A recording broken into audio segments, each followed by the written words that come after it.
60 லட்ச ரூபா வீடு வாங்குறீங்கன்னு வச்சுக்கோங்களேன், மாசம் 40,000 ரூபாய் இஎம்ஐ கட்டிட்டு இருப்பாரு. ஆனா அதே வீட்டுக்கு ஒருத்தர் ரெண்டுல 12,000 13,000 கட்டிட்டு உட்கார்ந்துட்டு இருப்பாரு. இதுதான் லாஜிக். என்னன்னா நார்மலா இப்போ ஒரு மெயின் சிட்டி எடுத்துக்கிட்டீங்கன்னு வச்சுக்கோங்களேன், அரும்பாக்கம் இப்போ ரெண்டல் பாத்தீங்கன்னா ஆல்மோஸ்ட் ஒரு 1200 ஸ்கொயர் ஃபீட் வாங்கணும்னா 1,20,00,000 வரும். புரியுது. ஆல்மோஸ்ட். ஆனா அதுக்கு வாடகை பாத்தீங்கன்னா 25,000 தான். 25,000 to 27,000 இவ்வளவுதான் வருது அந்த ஏரியால. அப்போ நமக்கு ரெண்ட் ஈல்டுன்றது இந்தியால ரொம்ப கம்மி.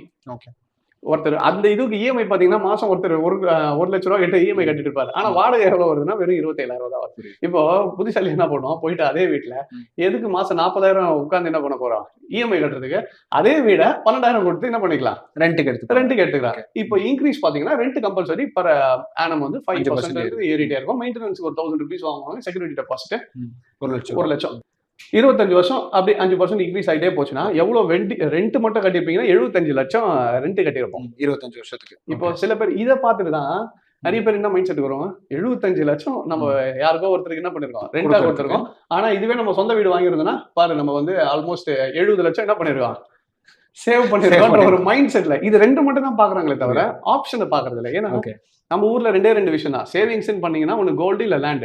இப்ப லேண்டோட சேவிங் வந்தாச்சு, இதை விட்டா கோல்டுல போவாங்க. கோல்டுல அவ்வளவு எக்ஸ்ட்ராடினரி ரிட்டர்ன்ஸ் கிடைக்கும். சோ இப்போ நம்ம என்ன பண்ண போறோம்னா ஃபினான்ஸ் பெர்ஸ்பெக்டிவ்ல ரெண்டுக்கு போயிடலாம். இப்போ உங்களால 40,000 இஎம்ஐ பே பண்ண முடியும்ன்றது ஆல்ரெடி யூ ஹேவ் பிளான்ட். எனக்கு 40,000 இஎம்ஐ பே பண்ண முடியும். ஆனா ரெண்டுக்கு நான் எவ்வளவு கொடுக்குறேன், 13,000 கொடுக்குறேன். கிட்டத்தட்ட எனக்கு 27,000 ரூபாய் பேலன்ஸ் இருக்கு கட்ட முடியாம. இதே எடுத்துட்டு போய் நான் எஸ்ஐபில போடுறேன், சிஸ்டமேட்டிக் இன்வெஸ்ட்.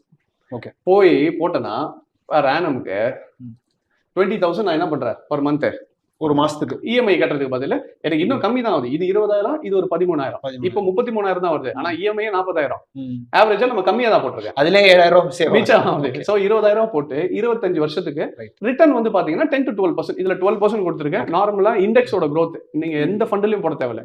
உங்களுக்கு ஸ்டாக் அனலைஸ் பண்ண தெரியல, ஒரு எந்த ஸ்டாக்கை பிக் பண்ணணும்னு தெரியலனா பெஸ்ட் வந்து இண்டெக்ஸ் ஃபண்ட் போயிடலாம். இண்டெக்ஸ் ஃபண்டுக்கு வந்து சிஏஜிஆர் பாத்தீங்கன்னா பாஸ்ட் 20 இயர்ஸோட ரெக்கார்ட்ல பாத்தீங்கன்னா இட் கேவ் யூ 14 to 15% கொடுத்துருக்கு ஆவரேஜா. சோ அதனால தான் நான் என்ன பண்றேன்னா ஒரு பேசிக்கா 1 பைசா வட்டின்னு வச்சுக்கோங்களேன் ஒரு மாசத்துக்கு. நமக்கு லீகலாவே 1.5 to 2% வாங்கலாம். சோ 1% பர் மந்த்க்குன்ற மாதிரி ரெகுலரா வர போறது இல்ல, பட் ஆவரேஜா 12% அப்படி போட்டீங்கன்னா 20,000க்கு 25 வருஷத்துல you would have made 3.79 crores. Almost அதை விட இது 3 மடங்கு அதிகம். இது இல்லாம நம்ம இது மட்டும் பண்ணாம என்ன பண்ணோம், இனிஷியலா 10 லட்ச ரூபாய் நம்ம இது கொடுத்தோம் டவுன் பேமெண்ட். அந்த டவுன் பேமெண்ட்ல 1 லட்ச ரூபாய் தூக்கி எதுக்கு போட்டோம், செக்யூரிட்டி டெபாசிட் கொடுத்தாச்சு.